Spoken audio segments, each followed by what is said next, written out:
Acte 4, partie 3, section 4. De la pratique. 1. Le rapport du sujet au monde est pratique. Le sujet tire sa subsistance des conditions pratiques.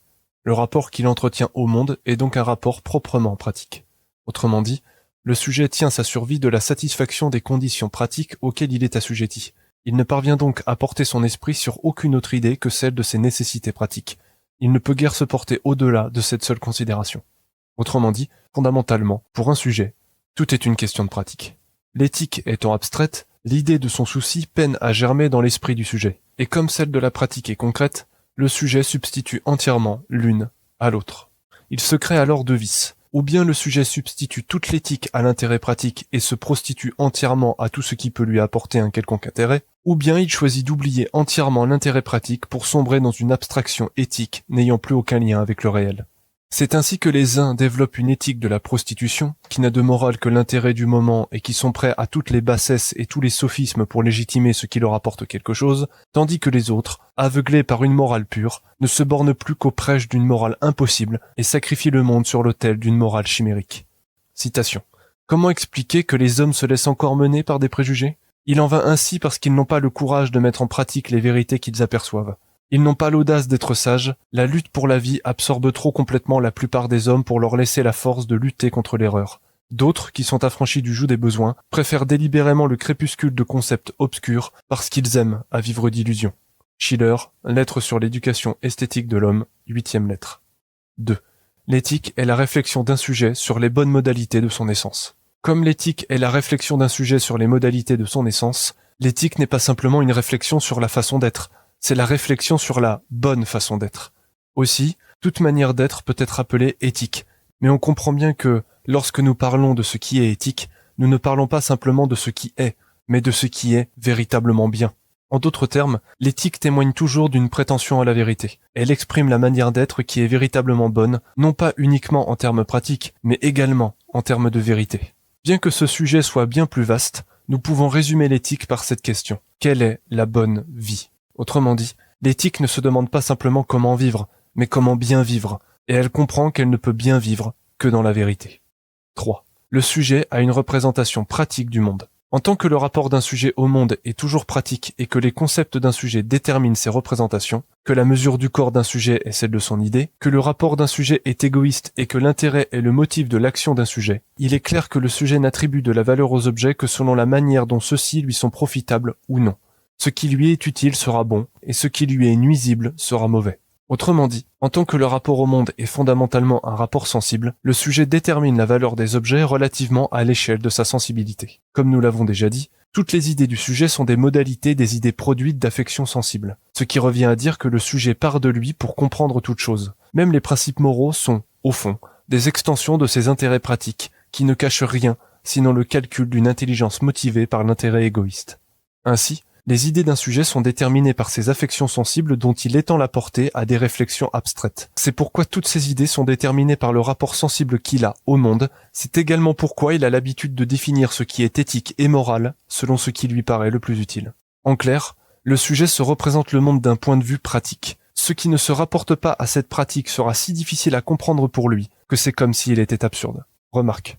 L'homme civilisé est encore à ce jour une bête à la méchanceté enfantine, aux passions animales et à l'intelligence primitive. Bien que cette bestialité soit recouverte par un épais vernis de civilisation, un voile de moralité et de la soie des mœurs, elle ne cesse pourtant de se manifester au travers de chacun de ses actes. L'homme n'a d'humain que l'apparence. Il ne l'est pas encore pleinement dans son esprit. C'est que les moyens de l'homme changent, sa nature non.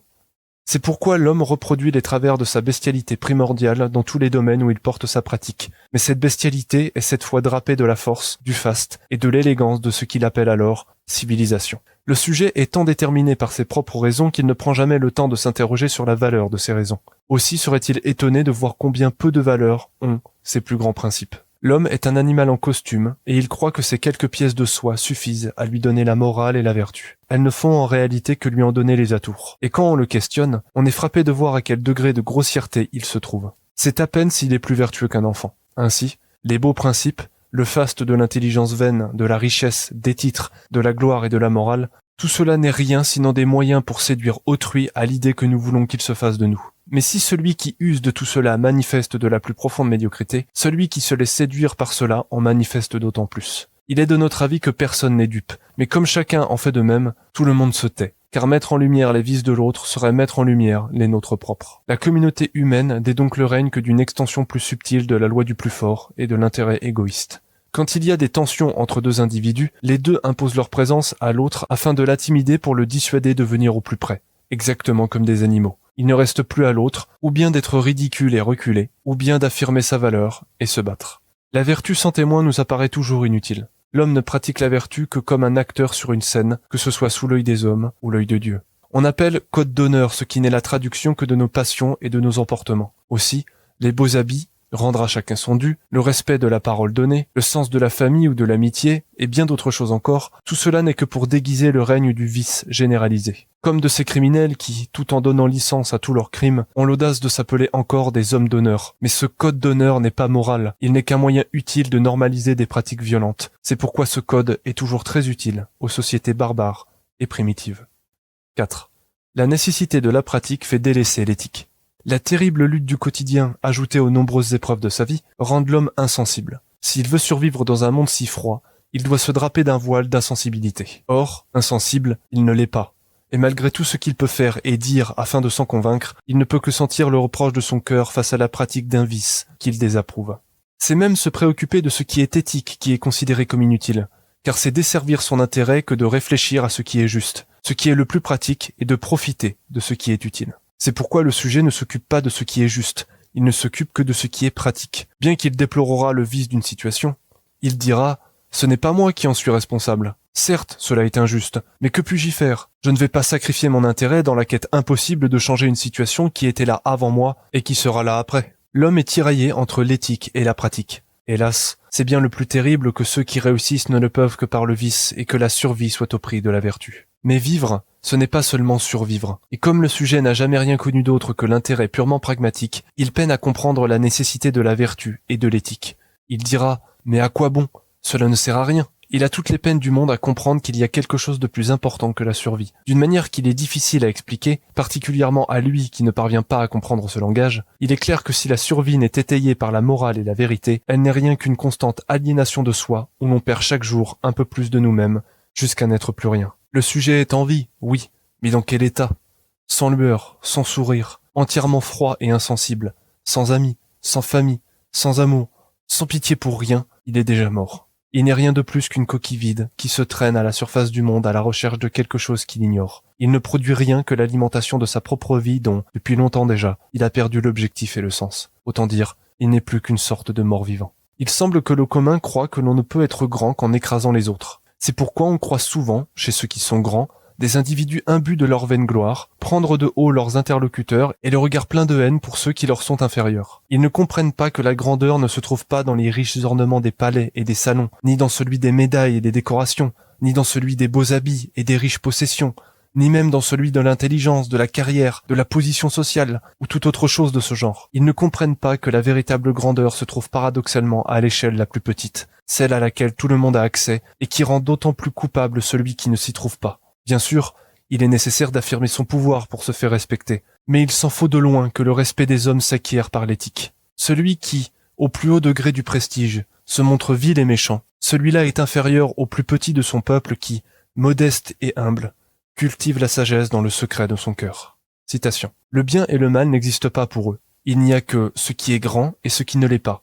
Et le grand est pour eux la marque essentielle de certains personnages qu'ils décorent du nom de héros. Il n'y en a pas un qui comprenne qu'admettre la grandeur en dehors des lois éternelles du bien et du mal équivaut à reconnaître son infériorité et sa petitesse morale. À notre avis, la mesure du bien et du mal doit s'appliquer à toutes les actions humaines, et il ne saurait y avoir de grandeur là où il n'y a ni simplicité, ni bonté, ni vérité.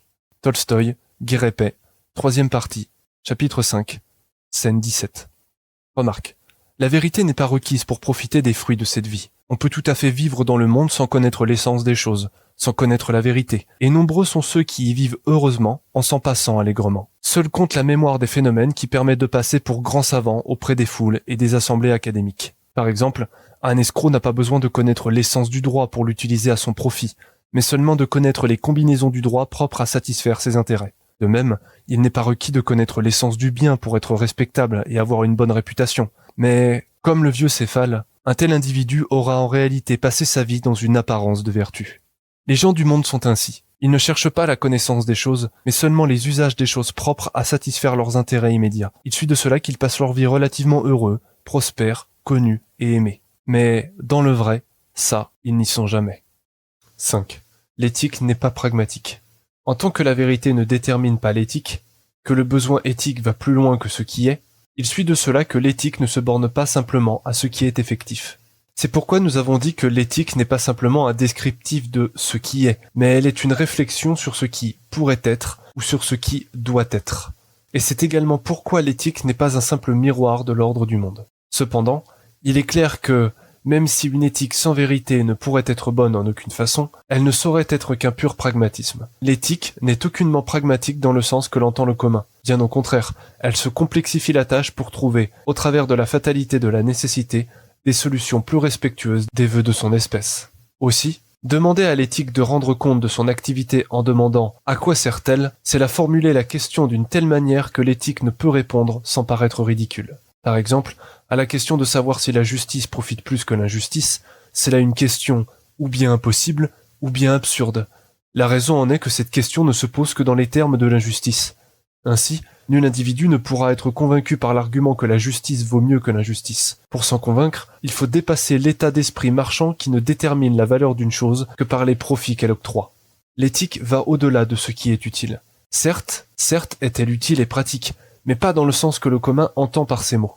Elle ne sert pas à trouver un travail, ni à se faire des amis, ni à se faire respecter, à paraître honorable ou valeureux, et surtout pas à trouver le grand amour. En fait, dans la vie commune, elle est entièrement inutile. Elle est pourtant la chose la plus importante qui soit. Quand Jaurès exprime que les citoyens d'une république ne chercheront jamais, dans une dictature, fût-elle passagère, une trêve funeste ou un lâche repos, il n'est aucunement pragmatique. Il exprime que même si le souci des conditions matérielles l'exige et que la nécessité l'ordonne, jamais des citoyens républicains n'iront se réfugier dans des solutions si celles-ci exigent de ne pas être conformes à l'identité de cette république. Pareillement, quand Camus exprime que rien ne justifie le meurtre, il place ce principe au-delà de toute condition matérielle qui sont précisément les motifs qui justifient ce meurtre. 6. L'éthique est nécessairement restrictive. En tant que l'identité est un rapport entre un sujet et une éthique, qu'un objet trouve sa dignité d'être dans son rapport à l'éthique ne donne pas licence au sujet à faire ce qu'il veut. Le sujet n'est pas libre de faire ce que son éthique interdit, mais est forcément incliné à faire ce que son éthique prescrit et est dépendant de cette éthique pour trouver sa valeur. Mais comme l'éthique épanouit le sujet dans ses possibles, nous comprenons bien que l'éthique l'enchaîne et en même temps est l'instrument de sa liberté. Car ce qui lui permet d'une main, il l'empêche de l'autre. Il lui permet de devenir ceci, à l'exclusion de cela. En outre, comme l'identité d'un sujet est son éthique, ne pas faire ce que son éthique lui prescrit l'expose directement à un reproche intérieur. La volonté éthique d'un sujet rend dépendant ce même sujet à l'objet de cette volonté, de telle manière que faire un acte qui se réfère à cette idée de soi procure au sujet un sentiment de fierté et de plaisir. À l'inverse, ce qui ne s'y rapporte pas lui inspirera de la déception et de la tristesse. Autrement dit, le sujet s'identifie lui-même à une catégorie dans laquelle il place des codes, des pratiques, des mœurs et des attitudes. Il ne se sent lui-même que lorsqu'il agit conformément à l'idée qu'il se fait de lui. C'est pourquoi le sujet est victime de ses propres passions en se donnant à lui-même un objet qu'il cherche à atteindre par son éthique. Par exemple, si l'écrivain n'écrit pas, il est malheureux. On parle souvent des chaînes de l'identité, ou que toute éthique serait toxique. Toute éthique peut être dite toxique, car toute éthique est restrictive. Si on voit les choses ainsi, il est clair que toute éthique apparaît négative, mais si cet argument suffit au sujet pour se décharger de l'éthique, il doit se dire que, sans cette éthique, il n'est plus rien, ni personne. Avoir une éthique, c'est en souffrir. Chercher à se parfaire, c'est être insatisfait. Celui qui n'a pas d'exigence de soi ne vaudra jamais rien, car il se complaira toujours dans la médiocrité. La valeur d'une identité se reconnaît à l'éthique dans laquelle elle se reconnaît, à laquelle elle s'astreint, et qui rend possible toutes ses perfections. Prêcher la dépossession de l'éthique car celle-ci est restrictive est aussi pertinent que prêcher le suicide car la vie est souffrance. En un mot, ceux qui critiquent l'identité, ceux qui critiquent l'éthique, qui la trouvent ridicule et vaine, ceux-là ne sont rien. Rien que des individus à genoux et qui resteront toujours à genoux. Ils ne comprendront jamais la valeur de l'homme, ils ne comprendront jamais ce que c'est qu'un homme debout. 7. Le sujet qui ne guide pas ses actions selon son éthique ne fait que tourner d'où vient le vent. En tant que, du point de vue de la sensation, il n'existe que des phénomènes immédiats sans lien les uns avec les autres, et que la raison permet de dépasser l'immédiateté du sensible pour s'élever à la connaissance des choses, il est dorénavant clair qu'un sujet qui n'userait pas de son idéologie pour déterminer ses actes selon son éthique ne ferait rien qu'être conduit aveuglément par des affects dont il ne comprendrait rien. De plus, comme le sujet a un rapport pratique au monde et que cette pratique prévaut sur l'éthique, il s'ensuit toujours que le sujet adapte son éthique à ce qui lui est le plus profitable selon l'intérêt qu'il comprend avoir. Et bien qu'il nomme ce changement juste et éthique, personne n'est dupe quant au fait qu'il ne s'agit là que de la prostitution de la vertu au profit de l'intérêt. Autrement dit, il arrive qu'un sujet renie son éthique au profit de son intérêt. Mais comme l'éthique est ce qui donne sa dignité au sujet, renier cette éthique, c'est renier sa propre dignité. C'est renier son identité et tout ce qui fait la valeur de ce que l'on est. Aussi faut-il admettre qu'il existe des individus entièrement étrangers à la vérité, dont la vie varie en fonction des intérêts, qui disent une chose et son contraire selon l'intérêt qu'ils en ont, qui parlent en prophètes et qui séduisent des foules entières d'exaltés. Il faut donc les considérer comme étrangers à la vérité et les laisser à leur brebis et à leur commerce. Le criminel qui se fixe à son éthique est plus proche du pardon que l'aliéné éthique qui, sans conduite et sans morale, ne se sentira jamais coupable de rien. C'est parce qu'une époque consacre son existence à détruire ses valeurs que l'histoire dira d'elle qu'elle valait moins que rien. Car ne rien être a au moins le privilège de n'être rien. Mais un sujet ne peut pas s'affranchir de son joug et de cette dignité d'être qui en fonde l'identité. Si donc il choisit délibérément de détruire tout ce en quoi il trouve sa dignité, il dégringole de tous les échelons de l'évolution pour valoir encore moins qu'une chose qui n'est rien. Il n'est plus rien qu'un moins que rien. Cependant, comme les situations changent, l'éthique change forcément pour s'adapter aux différentes situations. En clair, il est nécessaire au sujet de savoir s'adapter. Ainsi, si un sujet reste fixé sur des principes indépendamment de ce que lui présente la réalité, il persiste et s'enferme dans ses erreurs et dans un délire qui ne peut rien produire de bon. Mais comme la vérité reste toujours identiquement la même, l'éthique construite sur elle ne peut pas se tromper. C'est donc au principe de l'éthique vraie qu'il faut toujours se fixer. Citation. Mais comme l'homme dont nous parlons ici n'est pas encore capable de cette haute abstraction, il arrivera ceci. Ce qu'il ne trouve pas dans le cercle de sa connaissance sensible, et ce qu'il ne cherche pas encore au-dessus d'elle dans la pure raison, il le cherchera en dessous d'elle, dans le cercle de la vie sensible, et en apparence, il l'y trouvera. Sans doute le monde des sens ne lui montre-t-il aucun objet qui soit son propre fondement, et se donne à soi-même sa loi. Mais il lui découvre une réalité qui ignore tout fondement, et n'a égard à aucune loi. En conséquence, comme l'homme est incapable d'apporter à l'entendement qui l'interroge un apaisement en invoquant l'idée d'un fondement ultime et interne, il lui imposera du moins silence en faisant appel au concept d'absence de fondement et, faute de pouvoir déjà ainsi saisir la sublime nécessité de la raison, il restera prisonnier de l'aveugle contrainte de la matière. Parce que la vie des sens ne connaît pas d'autre fin que son intérêt et qu'elle ne sent d'autre impulsion que celle de l'aveugle hasard. Elle fait de l'intérêt le mobile déterminant de ses actes et du hasard le maître du monde. Schiller, Lettre sur l'éducation esthétique de l'homme, 24e lettre. 8. La vérité est le souverain bien. En tant que l'idée est indissociable de son application pratique, et qu'une idée inadéquate implique nécessairement une action inadéquate, la connaissance de la vérité constitue l'intérêt principal de tout sujet. Il s'agit là d'un besoin fondamental sans lequel rien de bien ne peut être fait. Il suit de cela qu'il n'est pas dans la puissance d'un sujet de ne vouloir savoir, car savoir est pour lui une condition nécessaire au bon maintien de sa vie, et même s'il veut mourir, ce désir de vérité ne s'éteint jamais vraiment. Car le sujet fait avant que de savoir, si bien qu'il ignore ce qu'il fait. Mais bien qu'il se trompe toujours dans son action, il ne peut connaître sans d'abord agir. Dit vulgairement, la machine est en marche et ne s'arrête jamais, même quand elle est en entretien. Aussi, la nécessité physique contraint le sujet à agir même s'il ne le veut pas. Or, un sujet n'agit jamais que conformément à son idée. Par exemple, si un petit zèbre n'apprend pas vite à comprendre les dangers d'un fleuve, il ne survivra pas longtemps. Il suit également de cela que l'intérêt premier de la vie d'un sujet est toujours de savoir, que tout autre intérêt, bien qu'important, lui est toujours subordonné, car sans ce savoir, sa vie sera nécessairement mauvaise. En outre, en tant que tout problème théorique est nécessairement un problème pratique, un monde où n'existe pas la possibilité du savoir n'est pas un monde où l'on peut vivre bien. Autrement dit, le savoir est une condition de la bonne vie. À partir de là, ou bien on défend l'idée du savoir, ou bien on défend l'idée de la mort, car le savoir, c'est la vie. De cela, il suit que toute idéologie qui ne défendrait pas l'idée du savoir total serait nécessairement une idéologie de mort. Ce serait comme souhaiter vouloir être infirme. Autrement dit, savoir, c'est pouvoir. Ignorer, c'est être impuissant. Il suit de cela que la principale souffrance du sujet est l'ignorance, celle de ne pas comprendre ce dans quoi il existe. Plus que toute la misère du monde, plus que toutes les souffrances, le mal fondamental d'un sujet a toujours été l'ignorance, car, s'il savait, il pourrait se libérer de ce dont il souffre. Si donc il ne le peut pas, c'est qu'il ignore comment le faire, et qu'à la souffrance de ce qu'il éprouve s'ajoute celle d'ignorer comment guérir. Le savoir est donc le souverain bien, en cela qu'il est le bien le plus utile, et en ceci qu'il est le bien suprême auquel le sujet peut accéder.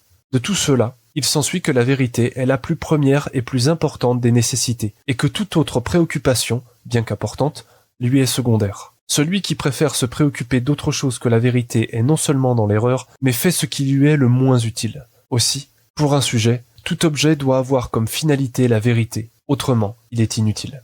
En tant que la vérité est l'existence même, il s'ensuit que la vérité consiste dans le bien général qui renferme tous les autres. Ainsi, connaître la vérité, c'est posséder le bien suprême d'où découlent tous les autres biens. De plus, le souverain bien étant le seul objet contenant toutes les perfections, il s'ensuit que le cœur humain ne peut être parfaitement comblé que par lui seul, et que tous les autres objets peuvent certes l'enchanter, mais jamais le satisfaire. Citation. La raison nous assure que, puisqu'il n'est pas en notre pouvoir de borner nos désirs, et que nous sommes portés par une inclination naturelle à aimer tous les biens, nous ne pouvons devenir heureux qu'en possédant celui qui les renferme tous. Notre propre expérience nous fait sentir que nous ne sommes pas heureux dans la possession des biens dont nous jouissons, puisque nous en souhaitons encore d'autres. Malebranche, de la recherche de la vérité, livre 4, chapitre 4, 2. En allant plus loin, en tant que l'on ne peut comprendre un objet sans comprendre en même temps tous les autres, il s'ensuit qu'un sujet ignorant de la vérité serait également ignorant de ce à quoi il consacre toute son attention. Autrement dit, un sujet qui se détournerait de la vérité pour se consacrer à autre chose tomberait nécessairement dans la pratique inadéquate de ce à quoi il se consacre. Citation. De sorte que si nous sommes dans une ignorance très grossière de la plupart des choses qu'il nous est très nécessaire de savoir, nous ne serons pas fort éclairés dans celles qui nous paraissent entièrement vaines et inutiles. Malebranche, de la recherche de la vérité, livre 4, chapitre 2, 4. Si l'on continue, l'homme trouve beau ce qui se rapporte à l'objet qu'il aime. C'est donc le rapport d'une idée à l'objet de son amour qui suscite en lui ce sentiment si fort. Si l'objet de son amour se rapporte à toute autre chose que la vérité, le sujet pourra en éprouver de la joie, il pourra trouver cela beau, mais comme il sera éphémère, son amour sera condamné à être malheureux. Tandis que la raison qui se réjouit du vrai s'émerveillera constamment des vérités éternelles, car l'objet qu'elle aime ne change pas, car c'est la vérité. Citation. Rien n'est beau que le vrai seul est aimable. Nicolas Boileau, Épître 9. Il suit donc de tout cela que, en tant que la philosophie est l'amour de la sagesse, que sa pratique est la recherche de la vérité. La pratique de la vérité est la chose la plus importante qui soit. Un sujet pourra avoir ce qu'il veut, faire ce qu'il veut, s'il ne pratique pas la philosophie, s'il ne connaît la vérité, il ne sera jamais véritablement heureux. C'est là une vérité que chacun sentira tôt ou tard, que tout autre objet que la vérité est inapte au bonheur véritable et qu'une vie sans elle est nécessairement une vie pénible et misérable. Citation. Le temps que dure la vie de l'homme n'est qu'un point. Son être est dans un perpétuel écoulement. Ses sensations ne sont que ténèbres. Son corps composé de tant d'éléments est la proie facile de la corruption. Son âme est un ouragan, son destin est une énigme obscure, sa gloire un non-sens. En un mot, tout ce qui regarde le corps est un fleuve qui s'écoule, tout ce qui regarde l'âme n'est que songe et vanité. La vie est un combat et le voyage d'un étranger, et la seule renommée qui nous attend après nous, c'est l'oubli. Qui peut donc nous diriger au milieu de tant d'écueils ? Il n'y a qu'un seul guide, un seul, c'est la philosophie. Marc Aurèle, Pensée pour moi-même, livre 2, pensée 17. Fin de la section 4.